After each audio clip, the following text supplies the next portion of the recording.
하나님의 말씀 요한복음 3장 16절부터 21절까지입니다. 요한복음 3장 16절부터 21절까지 합독하시겠습니다. 하나님이 세상을 이처럼 사랑하사 독생자를 주셨으니 이는 그를 믿는 자마다 멸망하지 않고 영생을 얻게 하려 하심이라. 하나님이 그 아들을 세상에 보내신 것은 세상을 심판하려 하심이 아니요 그로 말미암아 세상이 구원을 받게 하려 하심이라.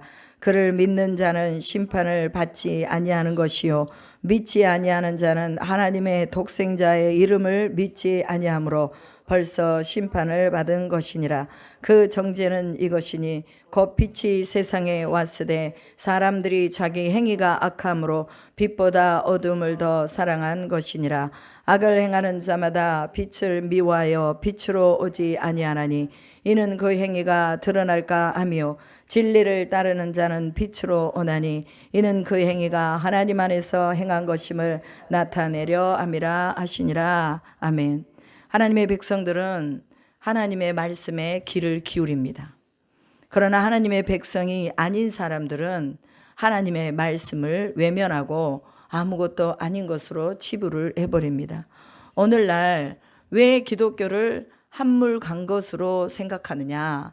그것은 오늘 그들 속에 먼저 그들의 사상과 그들의 신념 속에 뭐가 박혀버렸냐면 포스트 모더니즘이라든지 진화주의라든지 아니면은 어떤 상대주의라든지 이런 것들이 먼저 그들의 삶에 박혀버렸어요.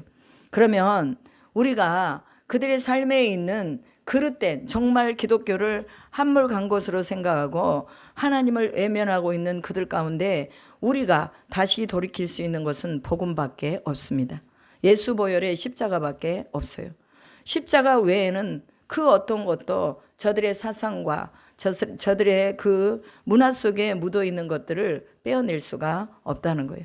무엇으로 저들의 사상을 돌이키겠습니까? 예수가 당신을 위해서 돌아가셨습니다. 예수가 당신의 죄를 다 멸하셨습니다. 이거 외에는 다른 방법이 없다는 거예요. 그래서 하나님의 백성들은 늘 빛을 향해서 나아가는 거예요. 하나님의 백성들은 하나님의 말씀을 향해서 나가요. 그래서 어디에 하나님의 말씀이 있는가? 어디에 기도의 제단이 있는가? 어디에 하나님이 기뻐하시는 것이 있는가를 진리를 쫓아서 나간다 그 말이에요. 오늘 여러분이 이곳에 오신 것 하나님 말씀과 진리와 빛을 쫓아서 오신 거예요. 그럼 빛을 쫓아서 왔을 때 여러분 암 환자들에게는요 방사선을 쌉니다. 그렇잖아요. 그 방사선이 빛이에요. 빛.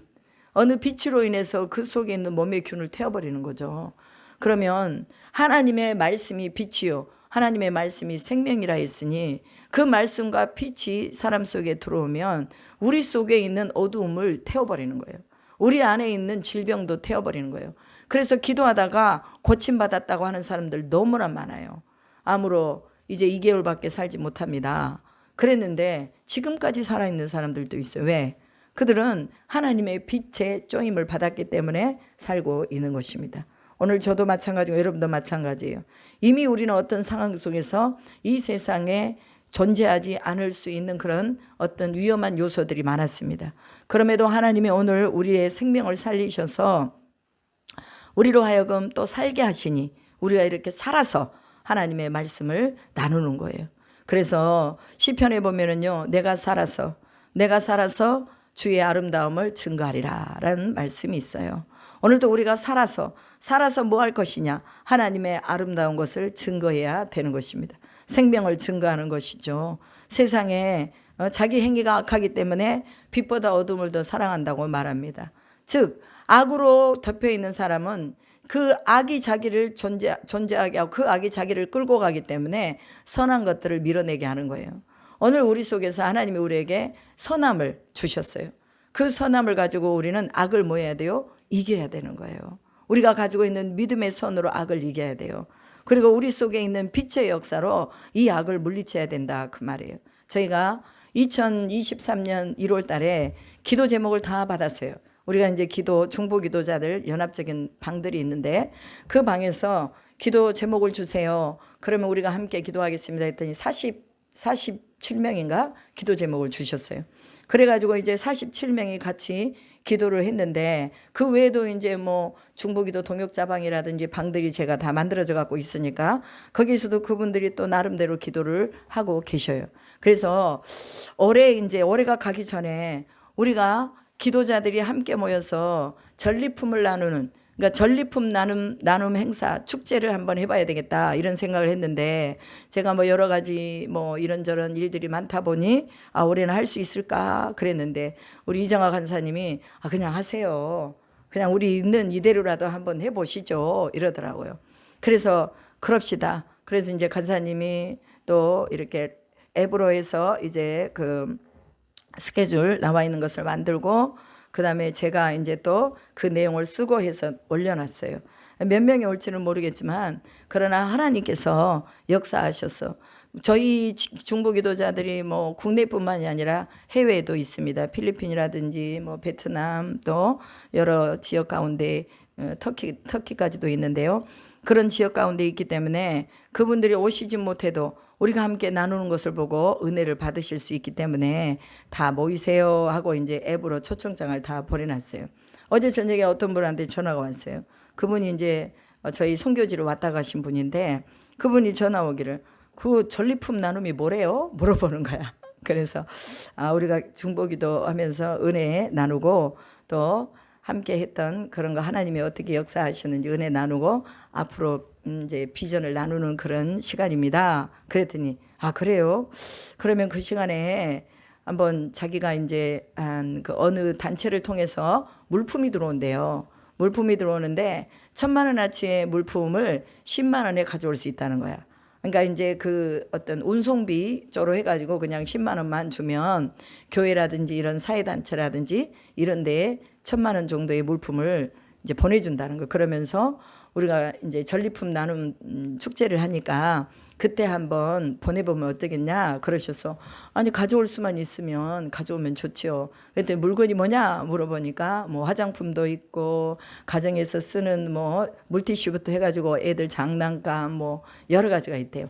그러면서 연령대별로 한번 적어서 보내주시면 그 연령에 맞춰서 물품을 보낼 수 있도록 그렇게 하겠습니다 그러는 거예요. 근데 이 1,000만 원어치의 물건을 다 소유를 하려면 이거는 뭐 사람들이 많이 모여야 되겠죠. 그래서 제가 이제 여기저기 초청장 보내고 하면서 우리 빌딩에 있는 여기 빌딩에 거주하는 분들한테도 가서 이제 얘기를 하려고 그래요. 그래서 이제 사진만 좀 같이 이 프랑카드 놓고 찍어주면 된다고 그러니까 찍고 우리가 그 물건을 나눌 수 있도록, 저는 생각지도 못했던 일이죠.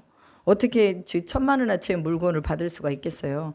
그런데 하나님이 이걸 하겠다라고 생각하니 사람을 연결해서 그렇게 물건을 대주는 거예요. 우리가 서로 나눌 수 있도록. 물론 기도의 응답도 나누지만 우리에게 또한 필요한 부분을 나눌 수 있도록 그렇게 해주시겠다고 하나님이 하시니 아멘하고 받았습니다. 그런데 이제 그게 언제 올지는 모르겠지만, 그러나 또 기도해야 될 부분이에요. 정확하게 올지 안 올지 그것도 우리가 잘 모르기 때문에, 그러나 그분이 확실하게 갑니다라고 말은 하셨어요. 그래서 21일 안에 물건이 도착해서 이 빌딩 전체를 다 나누고 우리 목사님들 나누고 여러분들 나누고 다 나눌 수 있도록 그렇게 하나님이 역사하신 줄로 믿습니다. 이것이 사람이 계획에서 얻어진 것이 아니라 하나님이 전리품, 딱 이 말만 들어도 근사하잖아요. 전리품이니까. 근데 하나님이 딱 그 전도사님을 통해서 하나님이 그렇게 역사를 하신 거예요. 그래서 이거는 보너스로 하나님이 우리에게 주시는 거다라고 생각을 합니다. 여러분 인생에서도요 보너스가 엄청 많아요. 우리는 생각지도 않았던 그런 보너스들이 얼마나 많은지 몰라. 우리가 이 기도를 통해서도 하나님 보너스를 주시잖아요. 여러분도 여러분 삶 속에서 우리가 기도하지 않은 것까지도 하나님이 응답하신다는 걸 믿으시기 바랍니다. 우리의 호흡 속에서도 역사하신 하나님께서 어느 우리가 빛 가운데로 나오기만 하면 그분의 빛이 우리 가운데 비춰져서 우리로 살게 하는 역사를 보게 할 줄로 믿습니다. 그래서 예수님이 세상에 오셨는데 세상을 사랑해서 오셨대요. 독생자 예수 그리스도가 세상을 사랑해서 세상 사람들이 멸망하지 않고 영생을 얻게 하기 위해서 오셨대요. 우리는 예수님을 믿잖아요. 우리 안에 영원한 생명이 있죠. 이 영원한 생명은 변치 않는 거예요. 내 감정이나 내 상황에 따라서 내가 변하고 내가 생명을 가졌나 안 가졌나 이렇게 생각할 수도 있지만, 그러나 여러분이 여러분의 입술로 믿음으로 고백한 그 순간부터 영원한 생명은 이미 여러분 속에 있는 거예요. 그래서 우리는 영생을 받은 자들이다. 영원한 생명을 가진 자들이 육신에 좀 어려움이 있다고 우리가 쫄 수 있느냐? 그럴 수 없단 말이에요. 강문호 목사님인가 그분이 맨날 그랬어요. 쫄지도 마라. 그 다음에 또 뭐하지도 마라. 하나님이 내 편이다. 이렇게 말씀하셨어요. 마찬가지입니다. 우리도 하나님이 멸망하지 않고 영생을 얻게 하셨는데 우리가 못할 게 뭐냐고 말이에요. 하나님이 하시냐. 아까 우리 찬양 부른 것처럼 여호와께서 승리하게 하시면 승리하는 거예요. 여호와께서 샬롬이라 하시면 샬롬 하는 거예요. 평화를 누리는 거예요. 여호와께서 고치시겠다고 치료하시겠다고 나파라 하시면 우리는 치료가 되는 것입니다. 그래서 우리가 하나님 앞에서 영원한 생명 가운데 있다는 것을 믿으며 이제 세상을 심판하려 하심이 아니라 세상을 구원하기 위해서 예수가 오셨다는 거. 그럼 이 구원의 복음을 우리는 전해야 돼요. 전해야죠. 누군가에게는 전해야 됩니다. 이 구원의 복음이 전해졌을 때에 우리는 이 복음을 통해서 뭐예요? 기독교를 외면하고 하나님을 뒤로하고 또한 불신했던 것들을 하나님께로 돌려서 올 수 있도록 주님이 그들의 마음을 만지신다는 거예요. 들으면 그때부터 성령이 역사하신다는 거예요. 이게 성령의 역사가 전해질 때 역사를 하는 거예요. 이게 무슨 내가 말에 힘도 없는데 내가 무슨 이런 예수 믿으세요 하고 말해가지고 무슨 역사가 일어날까? 이렇게 생각할 수도 있지만, 그러나 우리는 전하고 성령은 그 속에서 역사하시고 우리의 언어를 통해서 성령이 역사해서 그 사람의 마음을 감동하시고 움직이셔서 돌이키게 하신다는 거예요. 그래서 우리는 자녀들에게도 뭐예요? 축복을 계속 해주잖아요. 저도 아이들이 어렸을 때 민수기 6장 19절로 21절 말씀을 가지고 계속 축복을 해줬어요. 여호와의 얼굴이 너에게 향하시고 여호와의 얼굴 빛이 너에게 향하시고 계속해서 축복을 해주면서 아이들이 그렇게 자랐어요. 그러면 그 축복의 언어 속에 아이들이 자기도 모르게 다 들었단 말이에요. 듣고 성령이 역사하시니 하나님의 얼굴빛을 구하게 되더라고 말이에요. 무슨 일이 있으면 하나님 얼굴을 구하게 되고 무슨 일이 있으면 기도하게 되고. 저희 딸이 병원을 갔더니 갑상선 암이라는 진단을 받았어요. 그래가지고 이번에 이제 1월 달에 좀 더 큰 병원으로 가가지고 조직 검사를 한다고 그렇게 이제 전해 들었어요. 처음에는 제가 무슨 말이야? 갑상선 암이라니. 갑상선 암이 요즘 흔하긴 하지만 그래도 갑상선 암이라니 이게 무슨 말이야? 그러고 제가 딸한테 그랬어요. 야, 그거 오진일 거야. 걱정하지 마. 다시 조직검사 해보면 돼. 이제 그러고 제가 전화를 끊고 나는 우리 딸의 갑상선 암에 대한 인정을 내가 안 하려고 하는구나. 그걸 이제 제가 느낀 거예요. 그러면서 하나님 앞에 이제 기도하면서 그랬어요. 아버지, 주님이 선하게 그 딸을 고쳐서 다시 쓰십시오. 제가 하나님의 능력이 그 딸을 고쳐서 다시 쓰십시오. 사모로 살면서 어떤 증거와 하나님이 주시는 증표를 받아야 되는데 지금이 그 증표를 받을 때입니다. 하나님 그 증거와 증표를 주십시오 하고 제가 기도를 했어요. 그리고는 이제 부흥 집회하고 그 다음날 우리 가족 모임이 있어가지고 이제 딸 집에서 잠을 자고 새벽에 그 교회에서 새벽 예배를 드리는데 그렇게 눈물이 나는 거예요. 얼마나 힘들었을까. 시집가 가지고 시부모와 살면서 목회에 그 짐을 지고 같이 살면서 얼마나 힘들었을까. 그러면서 이제 막 내 속에서 딸에 대한 가여운 마음이 막 오는 거예요. 그러면서 하나님 고치셔서 능력으로 쓰세요. 하나님이 살아계신다는 증거를 우리 딸에게 보여주세요. 그런데 그렇게 기도하고 있는데 갑자기 그 집 시어머니 얼굴이 확 지나가는 거예요. 그러면서 또 시어머니를 위해서 기도하는데 또 그렇게 눈물이 나는 거예요. 예전에는 그 집 시어머니를 위해서 기도하면 눈물이 안 났어요. 왜냐하면 우리 딸을 많이 힘들게 했거든요. 그러니까 제가 그냥 형식적으로 그냥 하나님 우리 오인순 사모님 붙잡아 주시고 건강하게 해주시고 이렇게는 기도했지만 제가 그 어머니를 위해서 뜨겁게 눈물로 기도한 적이 없더라고요. 근데 내 딸이 문제가 생기고 암에 걸렸다는 이 소식을 들으니까 정말 이 불쌍한 마음이 들면서 내가 누군가를 위해 중보기도 할 때 우리 딸을 위해서 기도하는 것처럼 이렇게 기도를 해야 되는구나. 그냥 형식적인 기도가 아니라 진짜 내 자식이요, 내 부모요, 내 관계 안에 있는 사람임을 내가 알고 내가 그렇게 기도를 해야 되겠구나. 그러면서 눈물이 나면서 기도가 되는 거예요. 여러분, 오늘 우리가 누군가를 위해 중보기도를 할 때 우리는요, 우리 속에 있는 감정과 생각과 믿음을 다 끌어내서 하나님 불쌍히 여겨달라고, 아버지 능력을 입혀달라고 우리는 기도해야 될 줄로 믿습니다. 불신앙에 있는 사람들을 위해서도 기도할 때도 마찬가지예요. 여러분, 우리가 눈물을 회복하면 하나님이 인도하세요. 세상을 이처럼 사랑하셔서 독생자를 주신 그분이 세상이 망해가는 것을 원치 않는다고 말해요. 우리 가족이 망해가는 거 원치 않고, 믿음 없이 죽어가는 거 원치 않고, 심판을 받는 것을 원치 않는다고 말해요. 예수 안 믿는 것 자체가 심판이라고 그랬어요. 오늘 본문에 그를 믿지 아니함으로, 하나님의 독생자의 이름을 믿지 아니함으로 심판을 이미 받은 것이다, 그렇게 말씀하고 있잖아요. 그래서 하나님, 심판을 면해 주세요. 저 가운데 있는 강팍함이 떠나고 심판을 면해 주세요 하고 아버지께 많이 여러분들이 기도하시기 바랍니다. 그리고 이 34절에 보면은요, 하나님이 보내신 이는 하나님의 말씀을 하나니 이는 하나님의 성령을 한량없이 주심이니라, 이렇게 말씀하십니다. 하나님이 보내신 이는 하나님 말씀을 한대요. 우리가 무슨 말을 하고 있느냐에 따라서 그 사람의 인격이라든지 믿음이 척도가 딱 보이는 거예요. 무슨 말 몇 마디에 보면 저 사람 믿음이 있구나 없구나를 다 알아요. 저 사람 세상적인 사람이구나 아니구나 알아요. 왜? 말해보면 그 사람 속에 있는 것이 나오거든요. 우리도 마찬가지예요. 하나님이 성령을 한량없이 주셨으니 우리가 하고 있는 이 말은요, 다 성령의 말이다, 그 말이에요.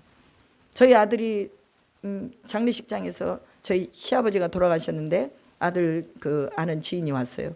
그래가지고 이제 이때 아니면 언제 복음을 전하냐 해가지고 복음을 전했어요.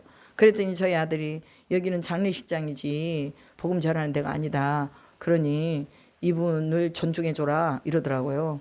그래서 내가 그래도 예수 믿어야 돼요. 그러고는 이제 아들이 이제 손님이 가고 아들한테 그랬어요. 아들아, 엄마는 목사야. 목사가 사람들한테 해줄 수 있는 말은 예수 믿으라는 것밖에 없다. 장례식장이면 어떻고, 일터면 어떻고, 어디면 어떠냐. 예수를 믿는다는 이 믿음이 중요한 거기 때문에 어디 가서 이 복음 들어보겠냐. 여기라도 와서 들어봐야지. 그러면서 엄마가 복음을 전하는데 옆에서 그런 식으로 말하면 되겠냐고 내가 이제 좀 뭐라고 야단을 쳐놨더니 아무 말 안 하더라고요. 여러분, 장소를 불문하고 예수 복음은 전해져야 된다는 거예요. 하나님이 만나게 하신 것은요, 분명하게 이유가 있어요. 오늘 누군가를 만나게 하셨을 때 우리가 그 시간을 놓쳐버리면 영원히 또 그 시간이 다시 오지 않을 수 있다고 말해요. 그래서 우리는 하나님의 시간대에 만나게 하신 그 타임, 카이로스의 그 시간 안에서 우리가 복음을 전하는 것입니다. 성령을 한량없이 주신대요. 하나님이 보내신 자는 하나님의 말씀을 한대요. 우리가 하나님 앞에 보내심을 받은 자잖아요. 에클레시아라는 교회라는 이름의 뜻이 뭐냐? 보내심을 받은 자들의 모임이다, 구별된 자들의 모임이다, 이런 뜻이에요. 그래서 우리가 함께 모여서 힘을 받고 나가서 복음을 전하고, 예수님이 부활하시고 승천하시기 전에 뭐라고 말합니까? 너희는 가서 모든 족속에게 제자를 삼아라. 아버지와 아들과 성령의 이름으로 세례를 주어라. 그리고 내가 너희에게 전한 모든 것을 가르쳐 지키게 하라. 그러면 내가 너희와 영원히 함께 할 것이다 라고 말씀하십니다. 하나님이 함께 하시는 존귀한 통로가 뭐냐? 복음을 전할 때 하나님이 함께 하신다고 말해요. 복음을 전할 때 귀신이 떠나가고, 복음을 전할 때 병든 자가 일어나고, 복음을 전할 때에 가난이 떠나가는 거예요. 복음을 전할 때 문제가 떠나가는 거예요. 우리는 복음 전하고 하나님은 우리 속에서 역사하시고, 그 역사하심이 오늘도 우리 가운데서 빛으로 드러나서 아버지, 그렇습니다. 내가 하나님의 말씀 안에 서겠습니다. 성령을 한량없이 부어주십시오. 하나님 말씀을 할 때 성령을 한량없이 부어준대요. 그러니까 말씀으로 계속 들어가서 말씀을 상기하고 묵상하고 또 얘기하고 또 전하고 또 누군가에게 하나님 말씀을 나누고, 이것이 바로 성령을 한량없이 주시는 그런 통로라는 것을 기억하면서 오늘도 우리가 성령 안에서 기도하고 하나님의 비단에 우리의 모든 삶이 주님 앞에 드려지기를 간절히 바라며, 이 시간에도 우리가 우리 조국 대한민국을 위해서도 기도하고, 또한 우리가 아픈 사람을 위해서도 기도하고, 또 우리 속에 있는 여러 가지 초자연적으로 풀어져야 될 것들을 위해서 기도하고, 제가 이제 이 주보에 보면요, 수목금 미움교회 10가지 선포기도가 나와 있어요. 여러분들이 선포기도요, 이거 매일같이 하세요. 매일같이 하면서 선포기도 하시고, 그 다음에 매일같이 하나님 응답하실 때까지 내 육체의 연약한 부분을 놓고 매일같이 주님 앞에 아뢰고, 또한 우리 가족이 구원돼야 되고 누군가가 구원돼야 된다면 생명책에다가 기록해 놓고 계속해서 기도하시고, 그러면 하나님의 어느 날 경관 진이 무너지도록 하실 것입니다. 하나님이 하시는 일이 우리가 해야 될 일을 기도하는 거고, 하나님이 하신 일은 고치는 거고 돌아오게 하는 거예요. 그러니까 우리가 고치고 돌아오게 할 수 없어요. 하나님이 하셔야 됩니다. 하나님이 오셔야 모든 문제는 해결되는 거예요. 하나님이 오셔야 사람 속에 있는 그런 어떤 경관진들이 무너지는 거예요. 복음이 사람을 바꿉니다. 절대 다른 게 못 바꿔요. 그래서 오늘 하나님의 말씀 속에서 우리가 더 강력하게 기도하며, 또한 이 땅을 살리시고 또한 복음으로 하나 되게 해달라고 기도하고, 특별히 한국 교회들이 말씀으로 깨어나야 됩니다. 그리고 복음으로 깨어나야 돼요. 그래서 연합할 수 있도록 해주시라고. 각계 전투가 아니라 이제는 연합으로 나가야 됩니다. 연합해서 하나님의 나라를 잘 이루고 어둠의 이런 진들을, 우리가 강력한 진들을 파해낼 수 있도록 성령의 빛, 하나님의 빛이 임하도록 우리가 다 같이 우리 자녀들을 위해서 또 우리 자신들을 위해서도 우리가 통성으로 이 시간 한 2시간 동안 기도하겠습니다. 주여 삼창하십시다. 주여